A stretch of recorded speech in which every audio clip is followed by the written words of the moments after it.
What is up, everybody? Purple and Gold podcast for Sunday, March the 22nd. The LSU Lady Tigers roll past Texas Tech 101-47 and into the Sweet 16 in front of a raucous atmosphere at the PMAC. Flau'jae Johnson's last ever game at the Pete Maravich Assembly Center, and she went out with a big performance, as did her teammates. LSU led this game pretty much start to finish. They were up 18 at halftime, 43-25, and then used a 34-7 third quarter to make it 76-42, and never looked back on their way to a 101-47 win. This LSU team has all the makings of a team that, if they continue to stay hot, could compete with any team in the country. I do believe that UConn and South Carolina have generally been a notch above, and I think UCLA would be a very, very difficult game for LSU if they do have to face them in the Elite Eight. But when LSU plays like they played today, they're capable of beating a lot of teams in America. Duke did beat Baylor, so it will be LSU and Duke in Sacramento. The early reports are that that game will be Friday night at 6:30 Central. We'll update you with that information once we confirm the day and the time. But if the LSU Lady Tigers do play on Friday night at 6:30, they would be opposite the LSU baseball team, who will host Kentucky that night. So let's talk about LSU's baseball team and what happened yesterday. Tigers drop a game to Oklahoma 4-3 and lose the series 2-1. Now find themselves at 16-9 overall and 2-4 in the SEC. And quite frankly, at a little bit of a crossroads right now, dealing with Cooper Moore's injury. Jay Johnson did confirm after the game he will be out likely 3 weeks with what I guess is being deemed triceps inflammation. They said it would need about a week for the swelling to go down, another week for him to be built back up. So you're probably looking at roughly a 3-week absence for Cooper Moore if everything goes according to plan. Let's talk a little bit about the game yesterday. LSU, William Schmidt was on the mound. He gave up a solo home run in the second inning, but then Omar Cerna, who just has been a revelation on this team, hit a 2-run homer to give LSU the lead. William Schmidt, very uneven performance. He was just in trouble every inning, and he got out of a couple of jams, and it built up his pitch count. But in the fifth inning, after the first two guys got on with LSU leading 2-1, he was removed from the game. So he only goes 4 innings plus, and it's just the next evolution for William Schmidt will be to try to be a little bit cleaner and to get a little bit deeper into games. Gavin Guidry was in the game for LSU, and he was throwing up zeros. Chris Stanfield hit a solo home run. LSU was up 3-1. LSU had a couple of chances to extend the lead, and some quite frankly poor at bats doomed them in spots, and they just couldn't get the big hit. Derek Curiel came up in a spot, and Seth Dardar came up in a spot after pinch hitting. And in the 8th inning, after Gavin Guidry had spun 3 zeros, you really, really, really thought that Jay was going to go to Devin Sheeran for the 8th and the 9th. He left Gavin Guidry in. The first two guys got on, and then, anticipating a bunt, he came out to talk to Gavin Guidry and decided to leave him in, largely because Gavin Guidry is the better fielder. That guy did not get the bunt down. He ultimately struck out, and there was 1 out in the inning. Then I think Gavin Guidry walked the next guy, and that brought on Devin Sheeran with the bases loaded and 1 out.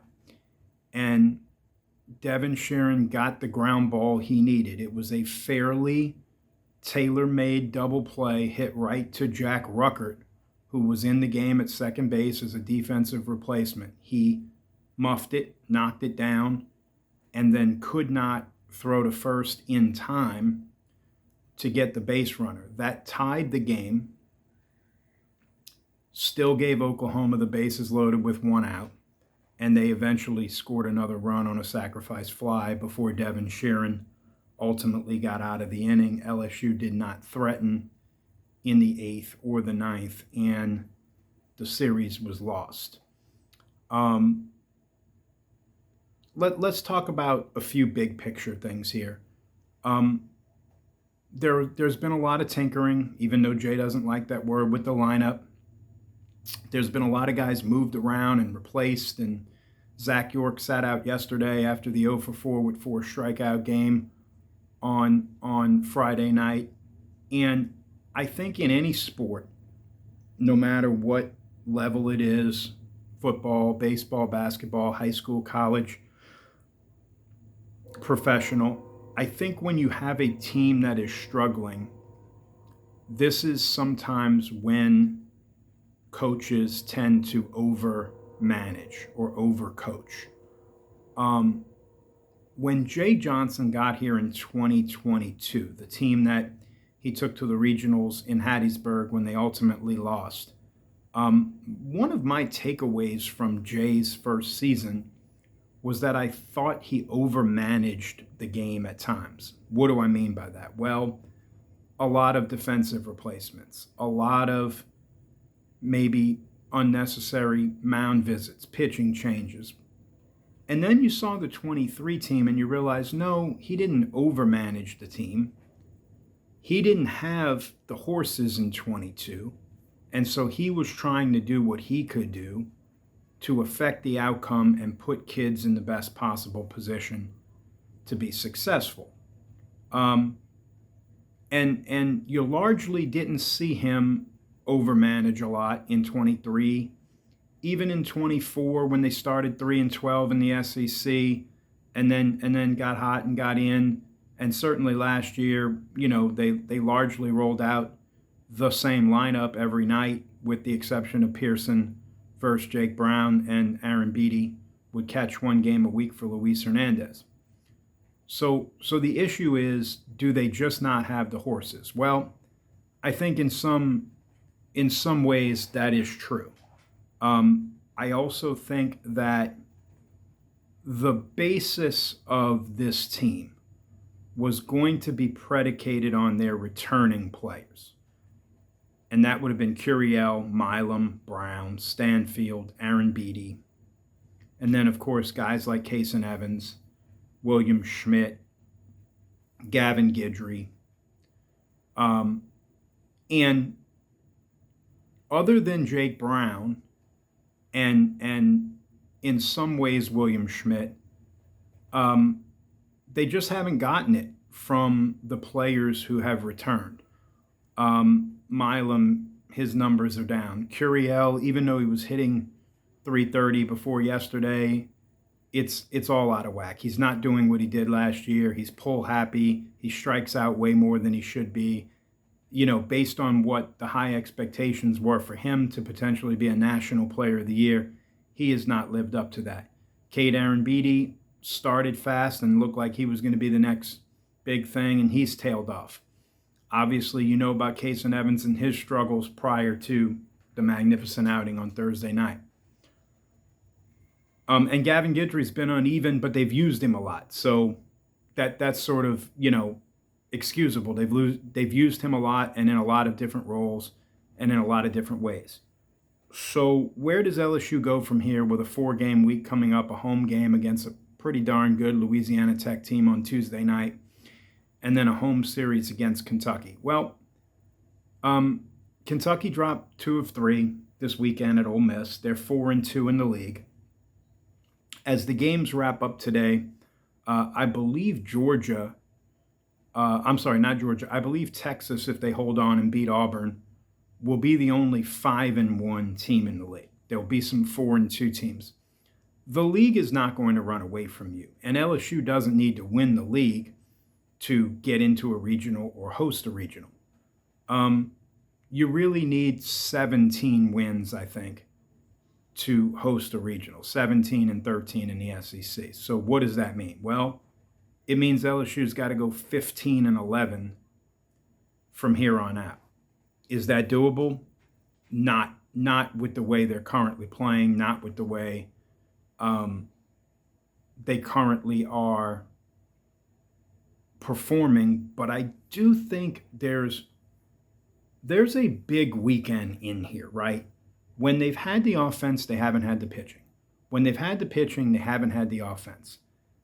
They almost escaped that Vanderbilt thing, winning 2 out of 3. That's your one Gavin Guidry hung pitch away. And I know he hung it, and I know the kid hit it out.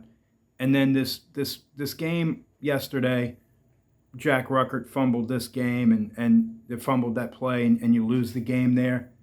They're not far away from being a good team, but the mark of a good team is being able to make plays in the clutch, being able to win 1 and 2 run games. LSU was magnificent at that last year, all the way to Omaha, all the way in Omaha. And this team right now does not seem to be able to do that. Will that continue for the entirety of the year? You hope not. Can Derek Curiel clean some things up and get hot? Of course. Can Milam get hot? Sure. Could Kate Arambidi turn it around? Yes. Is Omar Cerna a future star and a stud? Sure looks like it. Can Kason Evans build on that 15 strikeout outing? Yes. But the schedule's not going to ease up, and there are no weekends where you can just say, yep, we're going here, we're going to get 2 out of 3. Because Missouri beat Tennessee once this weekend. South Carolina beat Arkansas today. They fired Paul Mainieri after Friday's loss. They almost beat Arkansas yesterday. They did beat Arkansas today. They're going to play with a whole new pulse and a whole new life and a whole new sense of self. LSU does play South Carolina first weekend in May. So that's really it for today. We'll be back. I'll dig into some stats tomorrow. And tomorrow we'll talk about maybe where some of the positives are and where some of the positive regression, hopefully, that can happen for this LSU team.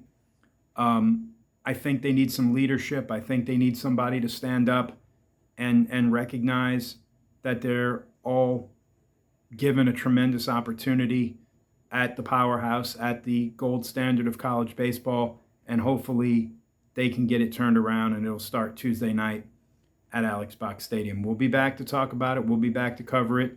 We're covering all of the Matt McMahon, Will Wade rumors as any of that builds up, and we'll talk about the Lady Tigers, when and where.